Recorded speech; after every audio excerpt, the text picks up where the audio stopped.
ದೈವಿಕ ಶಕ್ತಿಯ ಈಸ್ಟರ್ ಹಬ್ಬದ ಈ ವಿಶೇಷ ಕಾರ್ಯಕ್ರಮಕ್ಕೆ ನಿಮ್ಮೆಲ್ಲರಿಗೂ ನಮ್ಮ ಹಾರ್ದಿಕ ಸ್ವಾಗತ.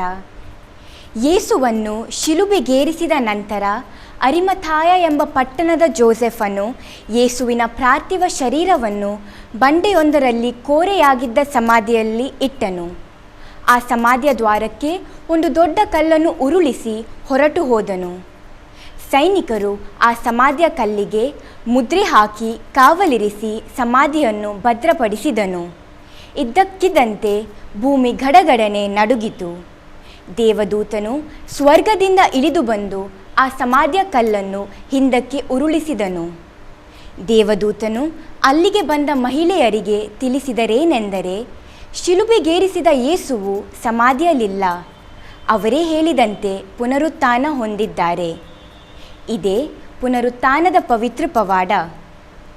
ಶುಭ ಶುಕ್ರವಾರದ ನಂತರ ಬರುವ ಭಾನುವಾರವನ್ನು ಪುನರುತ್ಥಾನದ ದಿವಸ ಈಸ್ಟರ್ ಎಂದು ಕರೆಯುತ್ತಾರೆ. ಆ ದಿವಸವನ್ನು ಯೇಸು ಕ್ರಿಸ್ತನು ಪುನರುತ್ಥಾನರಾದ ದಿವಸವೆಂದು ಎಲ್ಲೆಡೆ ಆಚರಿಸುತ್ತಾರೆ. ಇಂದು ಮಂಗಳೂರು ಧರ್ಮ ಪ್ರಾಂತ್ಯದ ಧರ್ಮಾಧ್ಯಕ್ಷರಾದ ಅತಿ ವಂದನೀಯ ಪೂಜ್ಯ ಅಲೋಷಿಯಸ್ ಪಾಲ್ ಡಿಸೋಜರವರು ಈಸ್ಟರ್ ಸಂದೇಶವನ್ನು ನಮಗೀಗ ನೀಡಲಿದ್ದಾರೆ. ಇವರ ಸಂದೇಶವನ್ನು ನಾವು ಈಗ ಆಲಿಸೋಣ. ಸ್ವರ್ಗದ ರಾಣಿಯೇ ಉಲ್ಲಾಸಿಸಿರಿ, ಯಾಕೆಂದರೆ ಯೇಸು ಸ್ವಾಮಿಯವರು ಹೇಳಿದ ಹಾಗೆ ಪುನರುತ್ಥಾನ ಹೊಂದಿದ್ದಾರೆ. Alleluia, alleluia. ಈ ಪ್ರಾರ್ಥನೆಯನ್ನು ಕ್ರೈಸ್ತರು ಪ್ರತಿದಿನ 3 ಬಾರಿ ಹೇಳುತ್ತಾರೆ. ಮುಂಜಾನೆ, ಮಧ್ಯಾಹ್ನ 12 ಗಂಟೆಗೆ ಇಗರ್ಜಲ್ಲಿ ಗಂಟೆ ಬಾರಿಸುವ ಸಮಯದಲ್ಲಿ ಮತ್ತು ಸಾಯಂಕಾಲ 7 ಗಂಟೆಗೆ. ಪುನರುತ್ಥಾನರಾದ ಕ್ರಿಸ್ತರಲ್ಲಿ ಪ್ರೀತಿಯ ಸಹೋದರ ಸಹೋದರಿಯರೇ, ಇವತ್ತು ಕ್ರೈಸ್ತ ಧರ್ಮಸಭೆಯು ಯೇಸುವಿನ ಪುನರುತ್ಥಾನದ ಹಬ್ಬವನ್ನು ಅತಿ ಆನಂದದಿಂದ ಆಚರಿಸುತ್ತದೆ. ಈ ಹಬ್ಬದಂದು ಪವಿತ್ರ ಧರ್ಮಸಭೆಯು ನಮ್ಮೆಲ್ಲರನ್ನು ಯೇಸು ಸ್ವಾಮಿಯ ಸಮಾಧಿಯ ಕಡೆಗೆ ಕೊಂಡೊಯ್ಯುತ್ತದೆ. ಅಲ್ಲಿ ದೇವದೂತನು ನಮಗೆ ಕೊಡುವ ಸಂದೇಶ ಅದು ಹೀಗಿದೆ: ಹೆದರಬೇಡಿ, ಶಿಲುಬೆಗೆ ಏರಿಸಿದ ಯೇಸುವನ್ನು ನೀವು ಹುಡುಕುತ್ತಿದ್ದೀರೆಂದು ನಾನು ಬಲ್ಲೆ. ಅವರು ಇಲ್ಲಿಲ್ಲ, ಅವರೇ ಹೇಳಿದಂತೆ ಪುನರುತ್ಥಾನ ಹೊಂದಿದ್ದಾರೆ. ಬನ್ನಿ, ಅವರನ್ನಿಟ್ಟಿದ್ದ ಸ್ಥಳವನ್ನು ನೋಡಿ. ಈಗ ಬೇಗನೆ ಹೋಗಿ ಅವರ ಶಿಷ್ಯರಿಗೆ, ಸತ್ತಿದ್ದವರು ಪುನರುತ್ಥಾನ ಹೊಂದಿದ್ದಾರೆ, ಅವರು ನಿಮಗಿಂತ ಮುಂಚಿತವಾಗಿ ಗಲಿಲಾಯಕ್ಕೆ ಹೋಗುವರು, ಅಲ್ಲೇ ಅವರನ್ನು ನೀವು ಕಾಣುವಿರಿ ಎಂದು ತಿಳಿಸಿರಿ. ನಾನು ನಿಮಗೆ ತಿಳಿಸಬೇಕಾದ ಸಮಾಚಾರ ಇದೆ, ಮರೆಯದಿರಿ ಎಂದನು. 1789 ಇಸವಿ ಫ್ರೆಂಚ್ ಹೋರಾಟ ಮುಕ್ತಾಯವಾಗಿದ್ದ ಆ ಕಾಲ ಅದು. ಕ್ರೈಸ್ತ ಧರ್ಮಸಭೆಗೆ ವಿರೋಧವಾಗಿ ನಡೆಸಿದ ಒಂದು ಹೋರಾಟವಾಗಿಯೂ ಅದನ್ನು ಕಾಣಬಹುದು. ಈ ವೇಳೆಯಲ್ಲಿ ಕ್ರೈಸ್ತ ವಿಶ್ವಾಸ ಕಳೆದುಕೊಂಡಿದ್ದ ರೆವೆಲಿಯರ್ ಎಂಬ ವ್ಯಕ್ತಿ ಕ್ರೈಸ್ತ ಧರ್ಮ ಸೇರಿದಂತೆ ಎಲ್ಲ ಮತಗಳು ಅಪೂರ್ಣವೆಂದು ಘೋಷಿಸುತ್ತಾ ಒಂದು ಹೊಸ ಮತವನ್ನು ಸ್ಥಾಪಿಸಲು ಪ್ರಯತ್ನ ಮಾಡಿದನು. ತನ್ನ ನೂತನ ಮತದ ಸಾರವಾಗಿ ತತ್ವಜ್ಞಾನ ಮತ್ತು ಇತರ ಎಲ್ಲ ಮತಗಳ ಶ್ರೇಷ್ಠವಾದ ಎಲ್ಲ ಕಲ್ಪನೆಗಳನ್ನು ಸ್ವೀಕರಿಸಿದ. ತಮ್ಮ ಮತದ ಪ್ರಚಾರಕ್ಕಾಗಿ ಆತನು ಕಠಿಣ ಪ್ರಯತ್ನ ಕೂಡ ಮಾಡಿದ ಮತ್ತು ತುಂಬ ಹಣವನ್ನು ವ್ಯಯ ಮಾಡಿದ. ಆದರೆ ಆತನ ಎಲ್ಲ ಪ್ರಯತ್ನಗಳು ವ್ಯರ್ಥವಾದವು.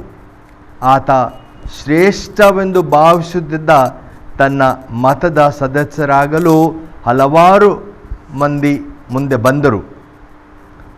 ಆದರೆ ಕೆಲವೇ ಸಮಯದಲ್ಲಿ ಒಬ್ಬೊಬ್ಬರೇ ಬಿಟ್ಟು ಹೋದರು.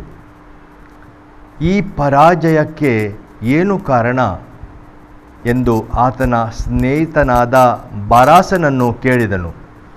ತತ್ವಜ್ಞಾನಿಯಾದ ತನ್ನ ಸ್ನೇಹಿತನು ಆತನಿಗೆ, ಸ್ನೇಹಿತ, ನಿನ್ನ ಮತ ಶ್ರೇಷ್ಠವೇ ಸರಿ, ಆದರೆ ನಿನ್ನ ಮತಕ್ಕೆ ಇಡೀ ಪ್ರಪಂಚದಲ್ಲಿ ಪ್ರಚಾರ ಸಿಗಬೇಕಾದರೆ ನೀನು 1 ಶುಕ್ರವಾರ ಸಾಯಬೇಕು ಮತ್ತು ಮುಂದಿನ ಆದಿತ್ಯವಾರ ಪುನರುತ್ಥಾನವಾಗಬೇಕು ಎಂದು ಉತ್ತರಿಸಿದನು.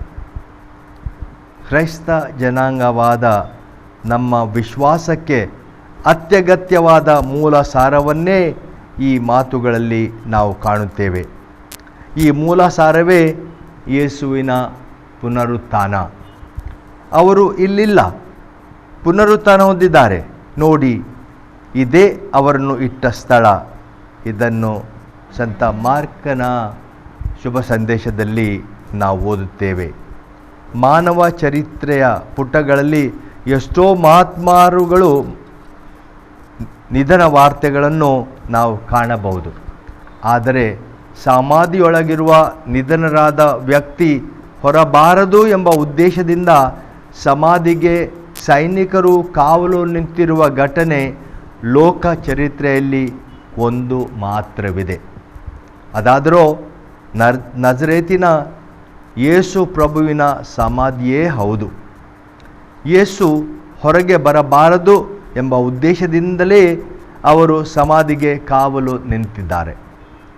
ಈ ಕಾರಣದಿಂದ ಯೇಸುವಿನ ಪುನರುತ್ಥಾನದಲ್ಲಿ ಅವರೂ ಭಾಗಿಗಳಾಗಿದ್ದಾರೆ ಎಂದು ಹೇಳಬಹುದು. ಕ್ರೈಸ್ತರಾದ ನಮ್ಮ ವಿಶ್ವಾಸದ ಮೂಲ ಸಾರವೇ ಯೇಸುವಿನ ಪುನರುತ್ಥಾನ. ಬಡವರು ಮತ್ತು ಅನಕ್ಷರಸ್ಥರಲ್ಲಿಗೆ ಮರಳಿ ಬರಲು ಪ್ರಾರಂಭ ಮಾಡಿದ ಕ್ರೈಸ್ತ ಜನತೆ ಇಂದು ಇಡೀ ಪ್ರಪಂಚದಲ್ಲಿಯೇ ಹರಡಿಕೊಂಡಿದ್ದರೆ ಅದರ ರಹಸ್ಯ ಯೇಸುವಿನ ತಿರುಪಾಡುಗಳು, ಶಿಲುಬೆ ಮರಣ ಮತ್ತು ಪುನರುತ್ಥಾನವೇ ಆಗಿದೆ. ಆದ್ದರಿಂದಲೇ ಸಂತ ಪೌಲನು ಇಂತೆನ್ನುತ್ತಾನೆ, ಕ್ರಿಸ್ತು ಯೇಸು ಪುನರುತ್ಥಾನರಾಗಲಿಲ್ಲ ಎಂದರೆ ನಮ್ಮ ಬೋಧನೆ ಬರಿದು, ನಿಮ್ಮ ವಿಶ್ವಾಸವೂ ಬರಿದು. ಶಾಸ್ತ್ರಿ ಮತ್ತು ಫರಿಸೇಯರಿಗೆ 3 ದಿನದ ಭಯ. ಶಾಸ್ತ್ರಿ ಮತ್ತು ಫರಿಸೇಯರಿಗೆ ಯೇಸು ಸ್ವಾಮಿಯವರ ಬೋಧನೆಯ ಮಾತು ಚೆನ್ನಾಗಿ ನೆನಪಿತ್ತು. ಅವುಗಳೆಂದರೆ, 1, ಈ ದೇವಾಲಯವನ್ನು ಕೆಡವಿರಿ, 3 ದಿನಗಳಲ್ಲಿ ಇದನ್ನು ಪುನಃ ಕಟ್ಟುವೆನು. 2, ಯೋನಾ ಪ್ರವಾದಿಯು 3 ದಿವಸ ಮೀನಿನ ಹೊಟ್ಟೆಯಲ್ಲಿ ಇದ್ದಂತೆ ಮನುಷ್ಯಕುಮಾರನು 3 ದಿನ ಭೂಮಿಯ ಗರ್ಭದಲ್ಲಿ ಇರುವನು. ಮತ್ತು 3 ದಿವಸಗಳ ನಂತರ ಕಳೆದು ಹೋದ ಬಾಲಯೇಸು ತಮ್ಮ ಮಾತಾಪಿತರರಿಗೆ ಸಿಕ್ಕಿದರು. 4, ಶಿಲುಬೆಯ ಮೇಲೆ ಮರಣ ಹೊಂದಿದ ಯೇಸು 3ನೇ ದಿನದಲ್ಲಿ ಪುನರುತ್ಥಾನಗೊಂಡರು.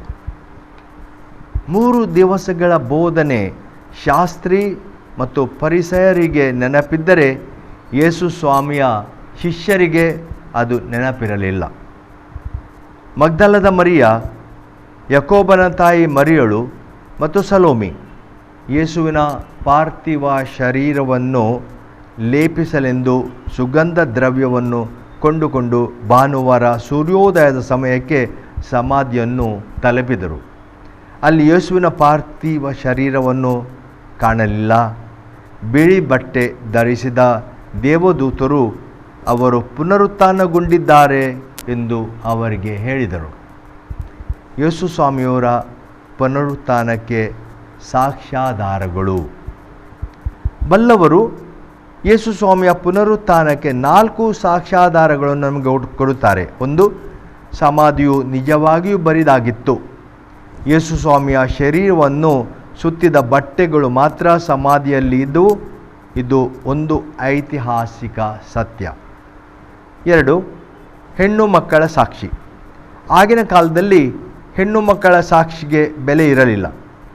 ಪುನರುತ್ಥಾನಗೊಂಡ ಯೇಸು ಸ್ವಾಮಿಯವರು ಪ್ರಪ್ರಥಮವಾಗಿ ಪ್ರತ್ಯಕ್ಷವಾದುದು ಮಗ್ದಲದ ಮರಿಯಳಿಗೆ.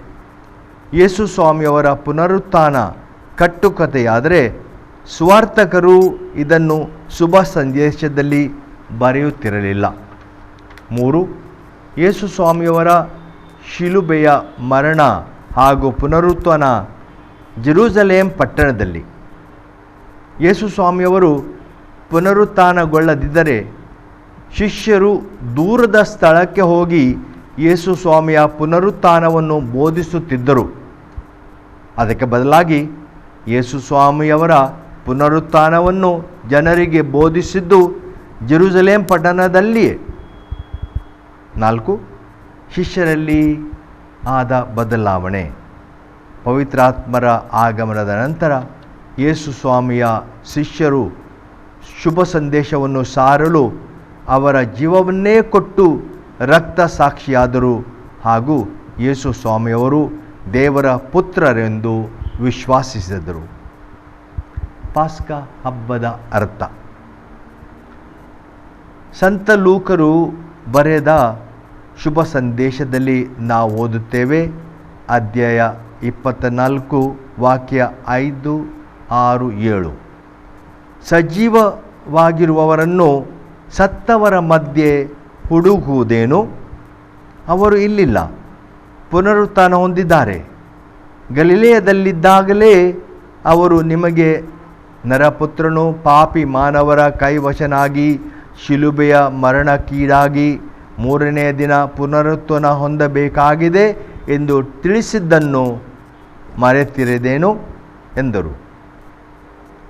ಪುನರುತ್ಥಾನಗೊಂಡ ಯೇಸು ಸ್ವಾಮಿಯವರ ಸಜೀವಿಕೆಯನ್ನು ಪಾಸ್ಕ ಹಬ್ಬದ ಮೇಣದ ಬತ್ತಿಯು ನಮಗೆ ಸೂಚಿಸುತ್ತದೆ. ಪಾಸ್ಕ ಮೇಣದ ಬತ್ತಿಯು ಯೇಸು ಸ್ವಾಮಿಯ ಶರೀರವನ್ನು ಸೂಚಿಸಿದರೆ, ಉರಿಯುವ ಜ್ವಾಲೆಯು ಅವರ ಆತ್ಮವಾಗಿದೆ.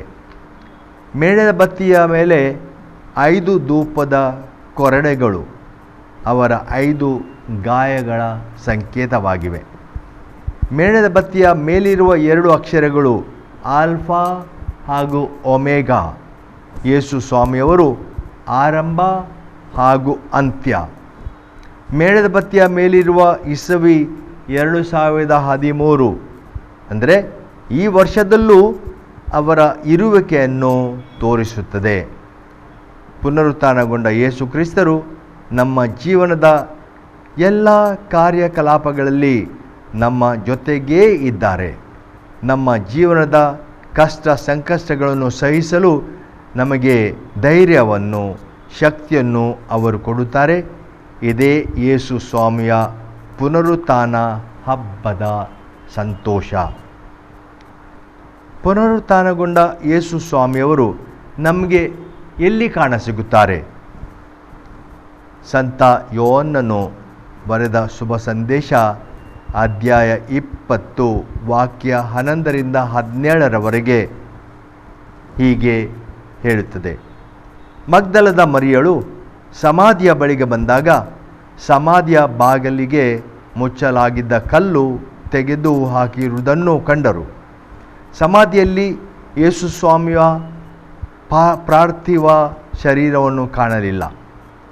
ಅವಳು ಅಳತೊಡಗಿದಳು. ಆವಾಗ ಯೇಸು ಅವಳ ಹೆಸರನ್ನು ಕರೆದರು. ಮರಿಯಾ ಎಂದು ಕರೆದರು. ಆಕೆ ಹಿಂದಿರುಗಿ ನೋಡಿ ರಬ್ಬೋನಿ ಎಂದಳು. ಯಹೂದ್ಯರಿಗೆ ರಬ್ಬೋನಿ ಎಂದರೆ ಗುರುದೇವ ಎಂದರ್ಥ. ನಾವು ನಮ್ಮ ಜೀವನದ ಸಮಸ್ಯೆಗಳಿಂದ ಬಳಲಿ ಬೆಂಡಾಗಿ ಅಳುತ್ತಿರುವಾಗ ಅವರು ನಮ್ಮ ಹೆಸರನ್ನು ಕರೆಯುತ್ತಾರೆ ಹಾಗೂ ಜೀವನದ ಸಮಸ್ಯೆಗಳನ್ನು ಎದುರಿಸಲು ನಮಗೆ ಶಕ್ತಿಯನ್ನು, ಧೈರ್ಯವನ್ನು ಅವರು ಕೊಡುತ್ತಾರೆ. ಇದೇ ಪಾಸ್ಕ ಹಬ್ಬದ ಅನುಭವ. ಪುನರುತ್ಥಾನರಾದ ಯೇಸು ಸ್ವಾಮಿಯ ಅನುಭವವಾದಾಗ ನಮ್ಮಲ್ಲಾಗುವ ಬದಲಾವಣೆಗಳು ಯಾವುವು? ಪ್ರೇಷಿತರಿಗೆ ಯೇಸು ಸ್ವಾಮಿಯ ಪುನರುತ್ಥಾನದ ಅನುಭವವಾದಾಗ ಅವರು ಹೊಸ ಸೃಷ್ಟಿಯಾದರು. ದೇವರ ವಾಕ್ಯವನ್ನು ಸಾರಲು ತಮ್ಮ ಜೀವವನ್ನೇ ಕೊಟ್ಟರು. ಅದೇ ಥರದ ಪುನರುತ್ಥಾನಗೊಂಡ ಯೇಸು ಸ್ವಾಮಿಯನ್ನು ನಾವು ಅನುಭವಿಸಿದಾಗ ಹೊಸ ಸೃಷ್ಟಿಯಾಗುತ್ತೇವೆ. ದೇವರ ವಾಕ್ಯವನ್ನು ಧೈರ್ಯದಿಂದ ಸಾರುತ್ತೇವೆ. ಸಂತ ಪೌಲರು ಕೊರಿಂಥಿಯರಿಗೆ ಬರೆದ 2ನೇ ಪತ್ರದಲ್ಲಿ, ಯಾರಾದರೂ ಯೇಸು ಕ್ರಿಸ್ತರೊಡನೆ ಒಂದಾದರೆ ಅವನು ನೂತನ ಸೃಷ್ಟಿಯಾಗುತ್ತಾನೆ, ಹಳೆಯದೆಲ್ಲ ಅಳಿದು ಹೋಗುತ್ತದೆ, ಹೊಸದೇನೋ ಜನ್ಮ ತಳೆದಿದೆ ಎನ್ನುತ್ತಾರೆ. ಜೀವನಕ್ಕೆ ಅಳವಡಿಕೆ. ವಿಜ್ಞಾನ ಮತ್ತು ತಂತ್ರಜ್ಞಾನ ಅಭಿವೃದ್ಧಿಯ ತುದಿಗೆ ಏರುತ್ತಿರುವ ಈ ಕಾಲದಲ್ಲೂ ಭವಿಷ್ಯವನ್ನು ಕುರಿತ ಆತಂಕ ಮನುಷ್ಯನನ್ನು ಬೇಟೆಯಾಡುತ್ತದೆ. ಹಣಕ್ಕಾಗಿಯೂ ಅಧಿಕಾರಕ್ಕಾಗಿಯೂ ಕ್ಯೂ ಪದವಿಗಾಗಿಯೂ ಏನು ಬೇಕಾದರೂ ಮಾಡಲು ಸಿದ್ಧರಾಗಿರುವ ಇಂದಿನ ಮನುಷ್ಯರನ್ನು ನೋಡುತ್ತಾ ಆಧುನಿಕ ಕವಿ ಕುಂಜಣ್ಣ ಬರೆಯುತ್ತಾರೆ, ಕೊಟ್ಟಿಗೆಯಲ್ಲಿ ಹುಟ್ಟಿದ್ದು, ಶಿಲುಬೆಯಲ್ಲಿ ಪ್ರಾಣವ ಬಿಟ್ಟಿದ್ದು ಒಳ್ಳೆಯದೇ ಮಾನವ ಸುತನೇ, ನಿನ್ನ ಪುನರುತ್ಥಾನವೋ ಅವಿವೇಕ. ಭೂಸ್ವರ್ಗಗಳನ್ನು ಒಂದಾಗಿಸಲಿ, ದನದ ಕೊಟ್ಟಿಗೆಯಲ್ಲಿ ಬಡವರಲ್ಲಿ ಬಡವನಾಗಿ ಜನ್ಮ ತಾಳಿದ್ದು ಮತ್ತು ಅಪಮಾನದ ಶಿಲುಬೆಯ ಮೇಲೆ ಮರಣ ಹೊಂದಿದ್ದು ಬಹಳ ಚೆನ್ನಾಗಿದೆ. ಆದರೆ ಹೇ ಮಾನಸುತನೇ, ನೀನು ಮಹಿಮಾನ್ವಿತ ಪುನರುತ್ಥಾನ ಹೊಂದಿದ್ದು ದೊಡ್ಡ ಅವಿವೇಕವೇ ಆಗಿದೆ. ಇದನ್ನು ಓದುತ್ತಿರುವಾಗ ಕವಿ ಹೇಳುತ್ತಿರುವುದೇ ಅವಿವೇಕವೆಂದು ನಾವು ಭಾವಿಸಬಹುದು. ಆದರೆ ಈ ಸಾಲುಗಳ ಆಳಕ್ಕೆ ಇಳಿದು ಹೋದರೆ ಇದರ ಸರಿಯಾದ ಅರ್ಥ ನಮಗೆ ಗೊತ್ತಾಗ್ತದೆ.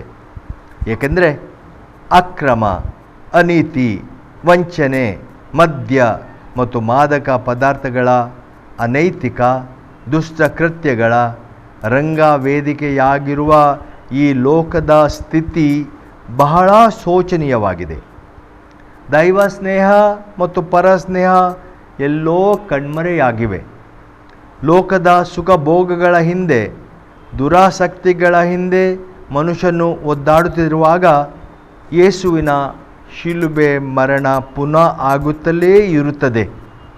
ಹೀಗಿರುವಾಗ ಎಷ್ಟು ಸಾರಿ ನೀವು ಪುನರುತ್ಥಾನ ಹೊಂದಿದರೂ ಈ ಮನುಷ್ಯರು ಪುನಃ ನಿಮ್ಮನ್ನು ಶಿಲುಬೆಗೆ ಏರಿಸುತ್ತಾರೆ ಎಂಬುದು ಸತ್ಯ.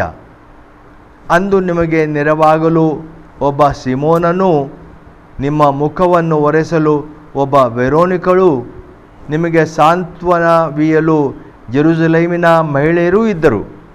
ಆದರೆ ಇಂದು ಯಾರು? ಈ ನನ್ನ ಸೋದರರಲ್ಲಿ ಒಬ್ಬನಿಗೆ, ಅವನೆಷ್ಟೇ ಕನಿಷ್ಠನಾಗಿರಲಿ, ನೀವು ಹೀಗೆ ಮಾಡಿದಾಗಲೆಲ್ಲ ಅದನ್ನು ನನಗೇ ಮಾಡಿದಿರಿ ಎಂದು ನಿಮಗೆ ಸತ್ಯವಾಗಿ ಹೇಳುತ್ತೇನೆ ಎಂದು ಹೇಳಿದ ಯೇಸುವಿನ ಮುಂದೆ ಮತ್ತೊಬ್ಬ ಸಿಮೋನನೋ ವೆರೋನಿಕಳೋ ಆಗಲು ನಿನಗೆ ಮನಸ್ಸಿದೆಯೇ? ಆಗ ಯೇಸು ಕ್ರಿಸ್ತರ ಪುನರುತ್ಥಾನದ ಅರ್ಥ ಮತ್ತು ವ್ಯಾಪ್ತಿ ಖಂಡಿತ ಗೊತ್ತಾಗುತ್ತದೆ. ಸಮಾಪ್ತಿ. ಪಾಸ್ಕ ಹಬ್ಬದ ನಂತರವೂ ನಮಗೆ ಸಮಸ್ಯೆಗಳು ಇರುವು ಹಾಗೂ ಕಷ್ಟ ಸಂಕಷ್ಟಗಳು ಬರುವು. ಆದರೂ ಪಾಸ್ಕ ಹಬ್ಬದ ಸಂತೋಷವು ಪುನರುತ್ಥಾನಗೊಂಡ ಯೇಸು ಸ್ವಾಮಿಯವರು ನಮ್ಮ ಜೀವನದ ಯಾತ್ರೆಯಲ್ಲಿ ನಮ್ಮ ಜೊತೆ ಇದ್ದಾರೆ ಎಂಬ ವಿಶ್ವಾಸದಲ್ಲಿ ಅಡಕವಾಗಿದೆ. ಈ ನಮ್ಮ ವಿಶ್ವಾಸವು ನಮ್ಮನ್ನು ಪಾಸ್ಕ ಹಬ್ಬದ ಜನರನ್ನಾಗಿ ಮಾರ್ಪಡಿಸುತ್ತದೆ ಹಾಗೂ ಹಲ್ಲೆಲೂಯ ನಮ್ಮ ಹಾಡಾಗುತ್ತದೆ. ಯೇಸು ಸ್ವಾಮಿಯವರು ಭೂಲೋಕಕ್ಕೆ ಇಳಿದು ಬಂದಾಗ ಶಾಂತಿ ಹಾಗೂ ಸಮಾಧಾನವನ್ನು ತಂದಿದ್ದರು.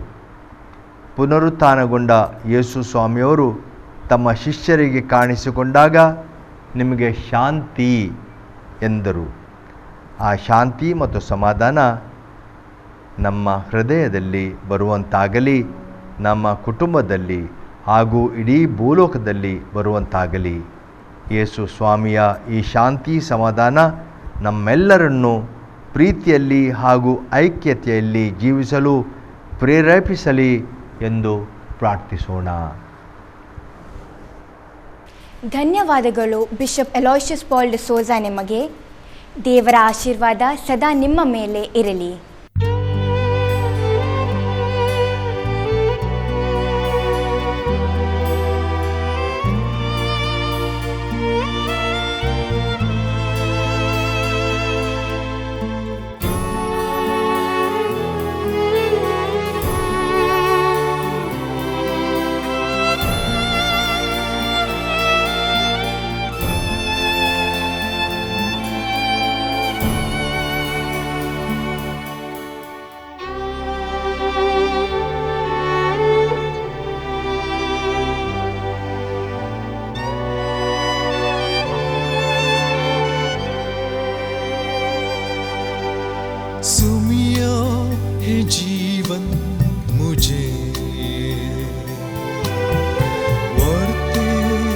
देणे तुझे तू मुझ्या मोगाचो दाता जिणिये पैना एकलोच आधार सौम्या हे जीवन मुझे वर्ते देणे तुझे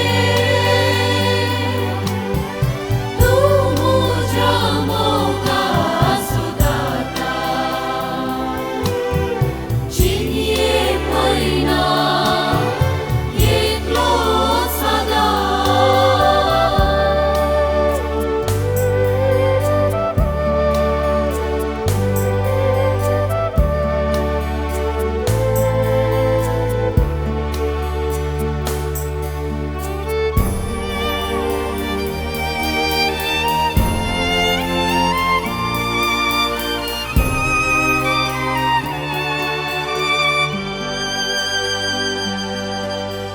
पातकांच्या काळोखांत चमकातना तुझे तावन पयस हांव सरताना तुवें वेंगोन म्हाका धरलोय कुरपेन तुझे म्हाका भरलोय तुझ्या आमोली पवित्रतान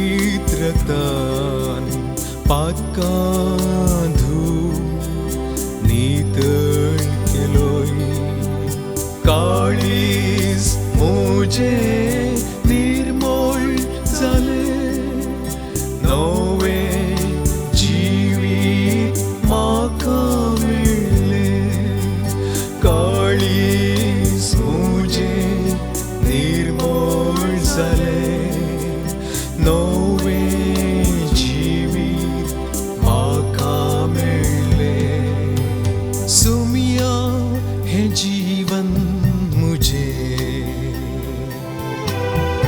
वर्ते देणे तुझे तू मुझ्या मोगाचो दाता जिणिये पैना एकलोच आधार सौम्या हे जीवन मुझे वर्ते देणे तुझे तू मुझ्या मोगाचो दाता जिणिये पैना एकलोच आधार ಇಲ್ಲಿಗೆ ಇಂದಿನ ದೈವಿಕ ಶಕ್ತಿಯ ಈಸ್ಟರ್ ಹಬ್ಬದ ಕಾರ್ಯಕ್ರಮ ಮುಕ್ತಾಯವಾಯಿತು. ಬರುವ ಭಾನುವಾರದ ಕಾರ್ಯಕ್ರಮದಲ್ಲಿ ಮತ್ತೆ ಭೇಟಿಯಾಗೋಣ. ನಿಮ್ಮೆಲ್ಲರಿಗೂ ಈಸ್ಟರ್ ಹಬ್ಬದ ಶುಭಾಶಯಗಳು. ಧನ್ಯವಾದಗಳು.